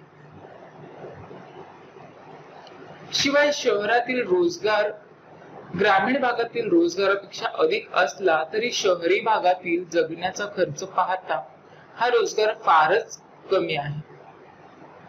त्यानंतरची पुढची शहरी समुदायाची समस्या आहे ती म्हणजेच भिक्षावृत्ती. भिक्षावृत्ती. शिक्षण आणि कौशल्यांची कमतरता असल्यामुळे शहरातील बहुतांश गरीब लोक हे भिक्षावृत्तीकडे वळताना दिसतात आणि ती त्यांची जीवनशैली बनून जाते. अनेक कारणांमुळे जसे की अति दारिद्र्य व सवय, तर या कारणामुळे लोक त्या प्रवृत्तीकडे ढकलले जातात. मोठ्या शहरांमध्ये भिक्षेकऱ्यांच्या संघटित टोळ्या सक्रिय होताना आढळतात. बऱ्याचदा पालकांकडूनच मुलांना भीक मागण्यासाठी विकलं जातं किंवा काही प्रकरणांमध्ये मुलांचं अपहरण करून व त्यांना अपंग करून या व्यवसायात त्यांचा गैरवापर केला जातो. Bombay prevention of begging act 1900 1959 या कायद्याअंतर्गत भीक मागणे हा गुन्हा ठरवलेला आहे. त्यानंतरची पुढची महत्त्वपूर्ण समस्या म्हणजे दळणवळण. वाहतुकीचे प्रमाण आणि वाहतूक कोंडीमुळे भारतातील जवळजवळ प्रत्येक शहर आणि गावांमध्ये सार्वजनिक वाहतुकीची समस्या गंभीर आहे. गावांचे आकारमान वाढले की समस्या अधिकाधिक गंभीर होत जाते. गावाचे आकारमान वाढले की तेथील लोकांना दुसऱ्या ठिकाणी म्हणजेच एका ठिकाणाहून दुसऱ्या ठिकाणी जाण्यासाठी मोटार गाडी किंवा सार्वजनिक वाहतूक यंत्रणेचा वापर हा करावा लागतो.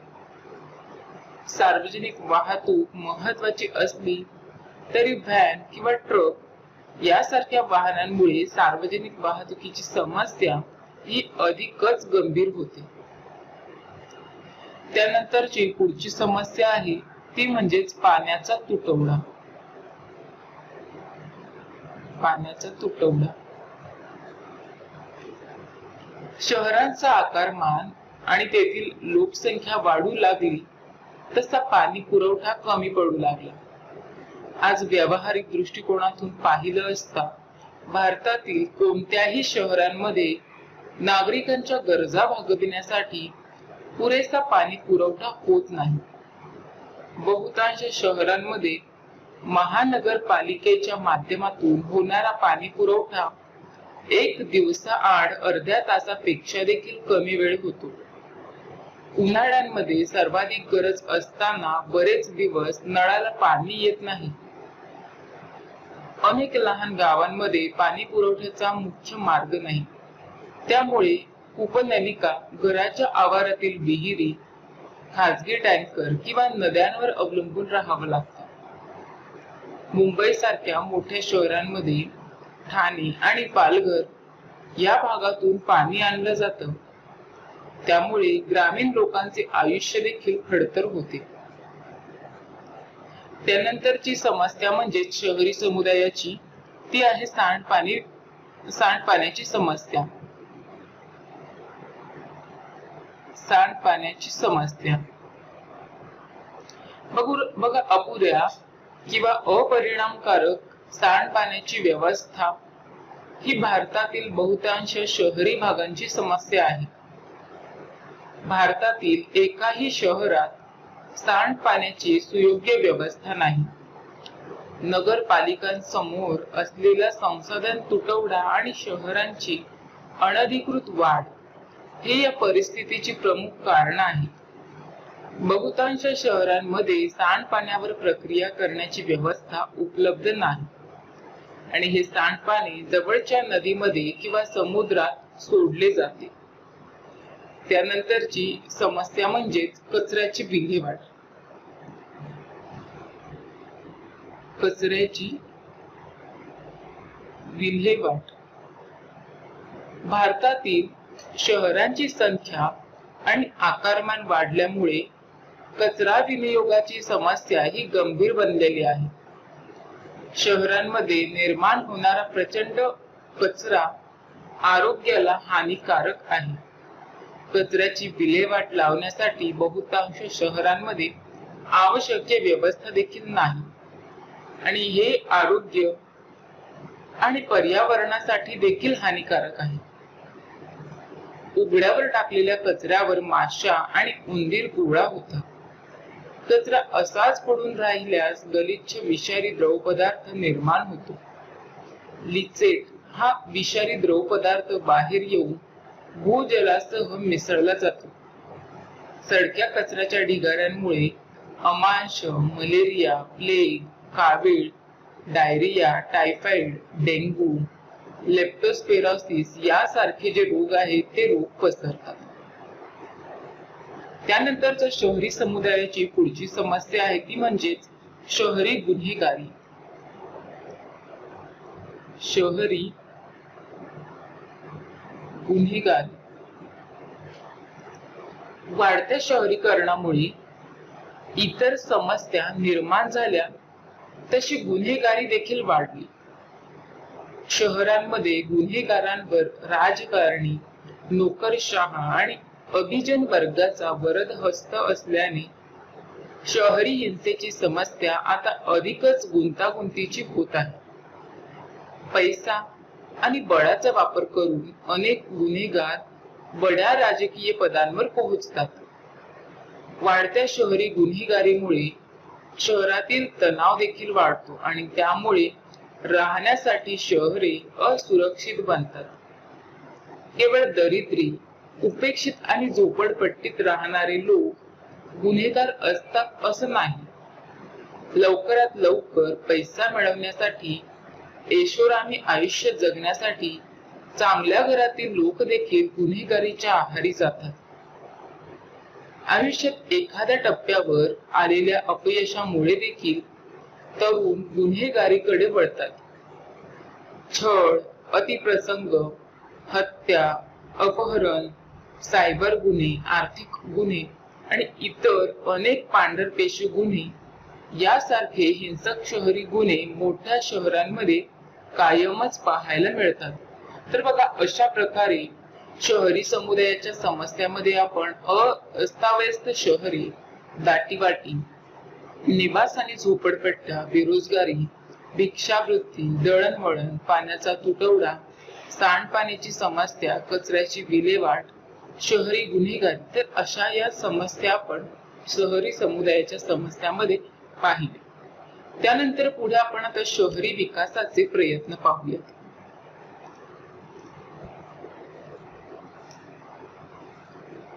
शहरी विकासाचे प्रयत्न.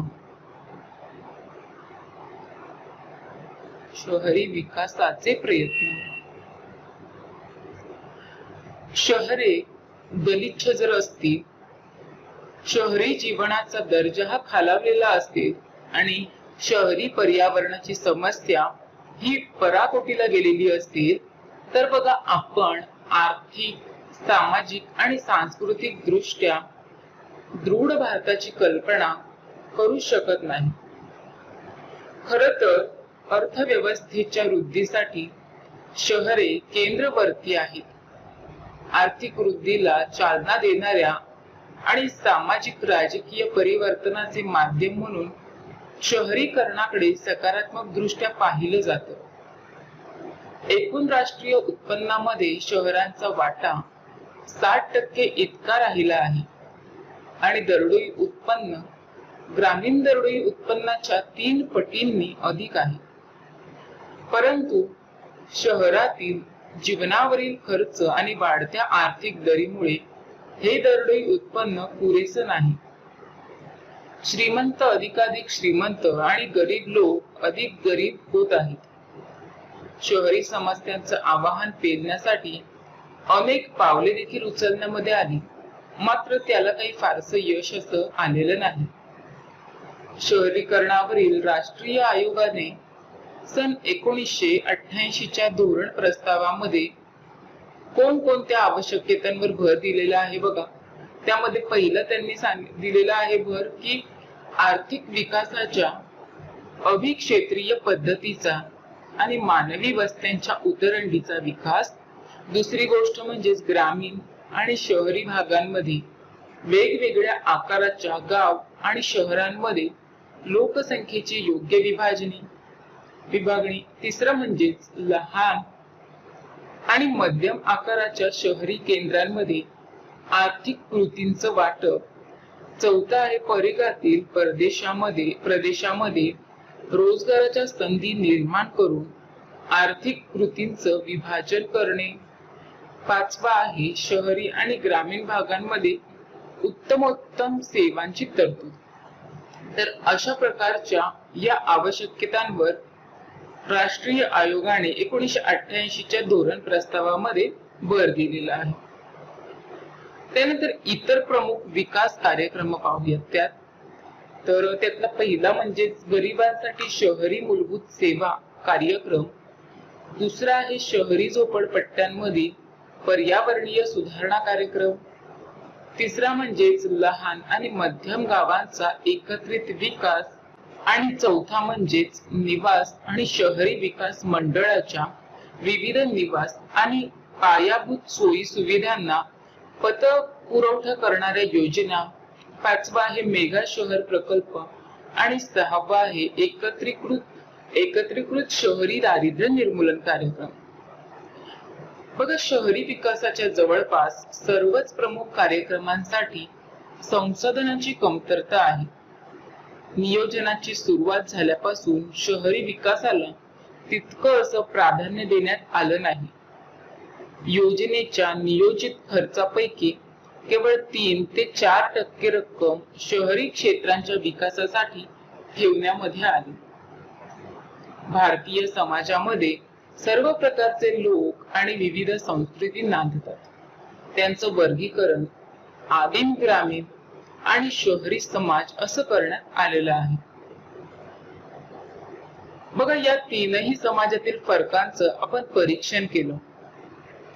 शहरी समुदायाशी तुलना करता आदिम आणि ग्रामीण समुदायामध्ये साम्य आहे आणि या तीनही समुदायांचा आज देखील परस्परांवर प्रभाव देखील आहे. याचाच परिणाम म्हणून विकास आणि परिवर्तन घडून येत आहे. यामुळे आव्हाने देखील निर्माण होतात. भारतीय समाजातील आदिम आणि ग्रामीण समुदायाची वैशिष्ट्य पारंपरिक समाजाशी मिळती जुळती आहेत हे आपले लक्षात येईल. वर्तमानामध्ये बरेच काही बदललेले आहे, परंतु बदलाचं स्वरूप सर्वत्रच एकसारखं नाही. तर बघा, अशा प्रकारे आपण भारतीय समाजाचं वर्गीकरण हा घटक अभ्यासलेला आहे. धन्यवाद.